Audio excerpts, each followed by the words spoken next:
Ho ho hello and welcome back to my channel.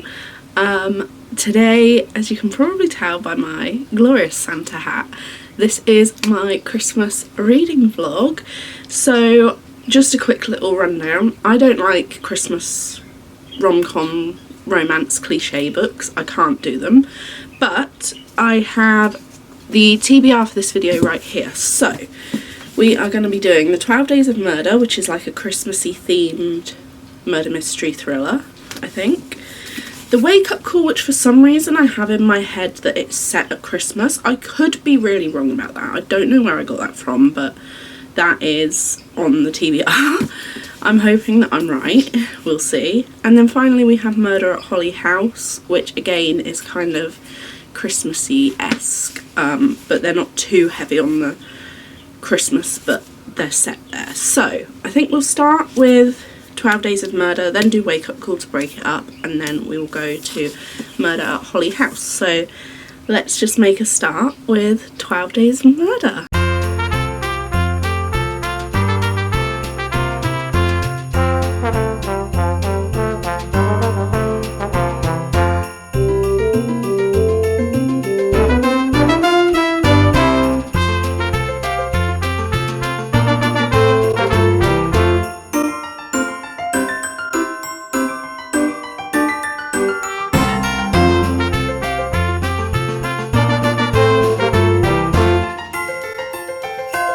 So I read to page 167, the start of part 3, last night, and this is going quite well.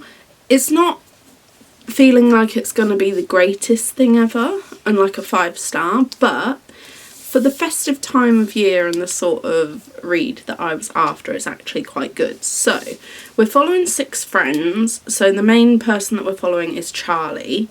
And she's always felt a little bit like on the outside of this murder masquerade society group. Basically, there's this group of like 6 or 7 friends who met in college, I want to say, and they formed like a murder mystery society, basically, I suppose. And they basically dress up and play through specific roles that they're given, and then they have to like figure it out as they go along. So it's that kind of thing. And they haven't been in contact for a very long time, I believe 12 years, since a load of stuff happened, and they are doing another one this year. So they're all being brought back in, but the one of them who has organised it is not there. So her name is Ali, and her brother Carl went missing the 12 years ago, and no one knows what happened to him. It's kind of like hinting on that at the moment. I'm not gonna lie, it took us quite a while, like probably over 100 pages for the body to be found, because it was a lot of setup, and you are jumping back and forth between past and present timelines as well. So yeah, this is going well. I'm at the point where I think it's going to start getting really interesting, because we're about to start getting to like the investigation side of things. Because at first they assumed that the woman who had died had committed it herself, shall we say. I'm trying not to get in trouble on YouTube for saying a certain word. They believed she had done it herself, but actually it turns out someone her. So yeah, that is where we're at, and it's going quite well. It's sitting at the minute like a 3.5 to me. Like, it's nothing groundbreaking, and it is quite heavy on like the festive cliche references of like, oh, partridge in a pear tree and, you know, all this, but that's kind of to be expected, and that's sort of what I was like wanting, is like a more light-hearted but like murder mystery-esque Christmas read. So yes, this is going quite well. I haven't really had an awful lot of chance to sit and read it much in like big stints, which I don't think has helped. So hopefully I will get a few hours to just sit down and binge this today and get some actual footage for you. So sorry there's not been very much B-roll in this, but there will be. But yeah, so far so good. I'd say I think I'm probably about 40% of the way through. And I didn't realise that it was only written last year. Like, I bought it last Christmas, but I should have actually clocked since it's a hardback, but I didn't realise that it was that new because they reference, like, the king, because obviously we no longer have the Queen, we now have the King. I can't remember if there was, like, a mild COVID reference or something, but, like, it referenced all these, like, recent things, and I was like, oh, that's... when was this written? And then I realised, so yeah. Anyway, all that to say, I'm enjoying it so far, and we will continue and see how it goes.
Have finished the 12 Days of Murder. This was very interesting. I give it like a 3.5 stars because it was fine.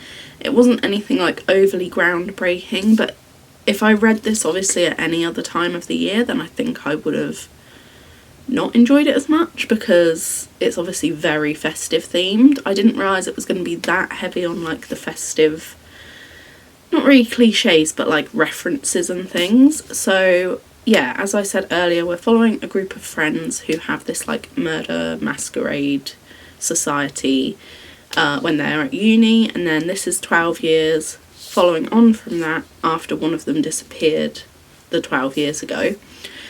And they all just start mysteriously dying, and I literally figured out who it was the page, like before I got to that bit on the page, because it clicked in my brain. Because how you're meant to guess that from the very beginning? I mean, there are little clues, so it's probably not that tricky. And I'm not the sort of person that can ever guess because I'm so engrossed in reading that I'm never formulating theories as I read, shall we say. This one was interesting. The ending was good and bad because obviously it ends in like a kind of a rounded out way where everything's kind of come together for the people that are left. Also, there's kind of like an overhanging question of who's done something right at the end. I'm trying really hard not to give spoilers, so yeah. I enjoyed this. Fun, festive, easy read. I would read from the author again. Like, this isn't a bad review, this is a positive review. It's just not like a 5-star, oh my god, this was anything, like completely revelatory to me. So yeah, but I had a good time and I did speed through it and I thoroughly enjoyed. Now we're going to move on to book number 2.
I'm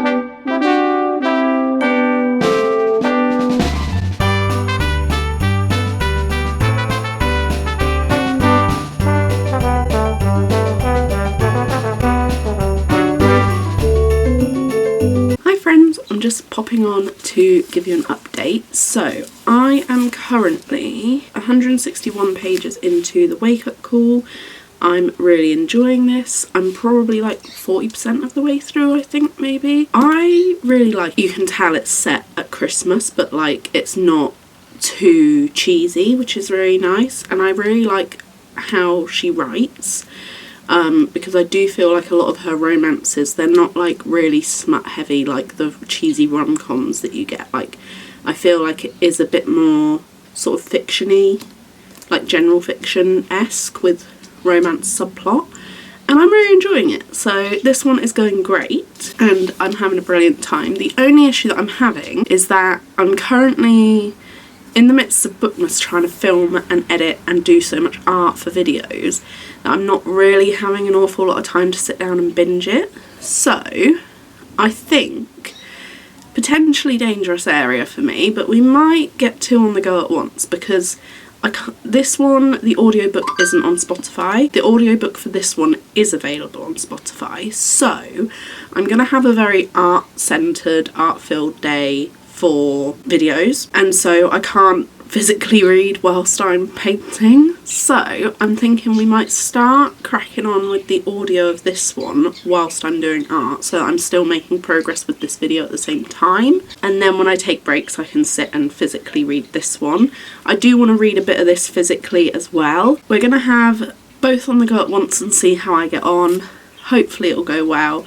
We've started to kind of like, the characters have started to soften in this one, which is really nice, and started to try and kind of understand each other, and the relationship is slowly getting less enemies. I'm not an enemies to lovers girly at all. However, I am a slow burn girly, so, and we'll see what I make of this one as well. So yeah, that is my little update. So if you randomly see clips of either one and they're all muddled, that's my explanation. Don't panic. We've got two on the go at once.